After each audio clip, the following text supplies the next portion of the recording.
So let me walk through. I think there's kind of three big things happening that are calling for a need for collaborative leadership, a need to be more collaborative as an organization. And the first one is really around conversational change. Okay, or I would almost say the inability or the growing inability for us as humans to have actual conversations. If you think about, and this is happening for a lot of reasons, think about from the technology standpoint, I think the one thing that all the new personal technology has in common is it's isolating individuals.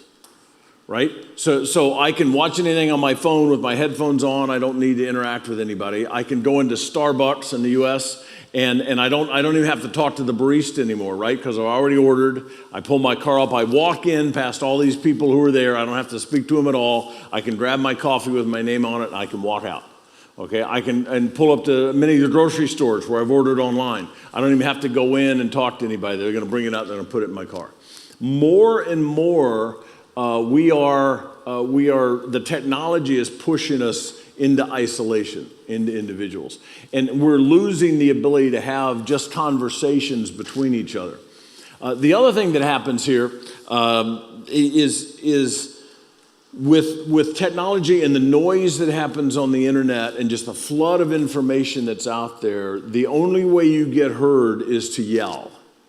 Right? You've got to say something that's so loud or so ridiculous or so hurtful that it gets attention, because if you just disagreed with somebody, if you went out on your blog or you went out with whatever and you just said, well, I disagree with their viewpoint, it's going to get lost in the noise. And you find people that say things like, they're working on an issue, let's say in a city, like to fix a road. It's a very kind of simple issue, right? And it's like a person says something about fixing the road and somebody else blogs, that person is so wrong, they should be killed, right? You see those kind of things nowadays. It's like, how do we go from fixing a road to we should, hang this person or kill this person? And yet those kind of things are out there because people are screaming to be heard because they don't know how to just have a conversation. So we're losing, I think we're really losing that ability to have a conversation. The technology is driving a lot of that. Just the interaction and the way we deal with one another are driving a lot of that.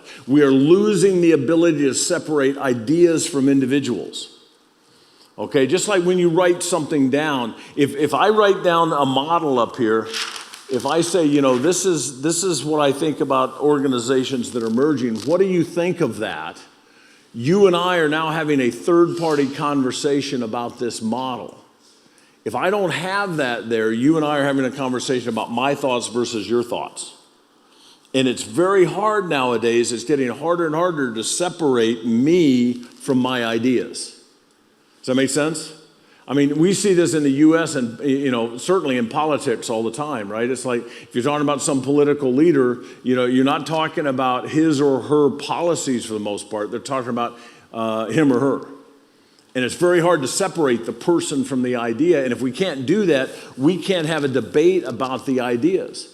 We can't have a conversation because it's going to be a zero-sum game. You like me or I like you or something like that. If you think about the idea of tolerance even in conversations, right?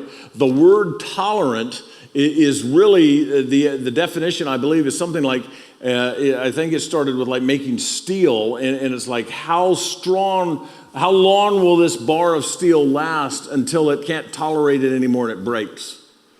So by definition, the whole idea of tolerance is how long can I put up with something before I break, right? So it isn't the idea, and tolerance says, what you do is who you are.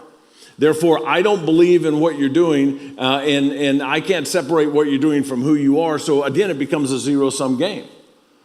I heard a guy compare it to, for example, love, and love says, I can separate this from you because love has a spigot, he called it when you're filling both up, of forgiveness. That if I really love you as a person, I can forgive you for what you're doing. But if I'm just tolerating you and what you're doing is who you are, then, well, there's no need to forgive you because I don't think what you're doing is right. Okay, now, so you see all these things happening. Now they come into the organizational workplace. We're used to behaving that way. We're used to being able to look for an answer, type it in, get an immediate answer in a short amount of bytes, and now turn to a person and expect them to behave the same way.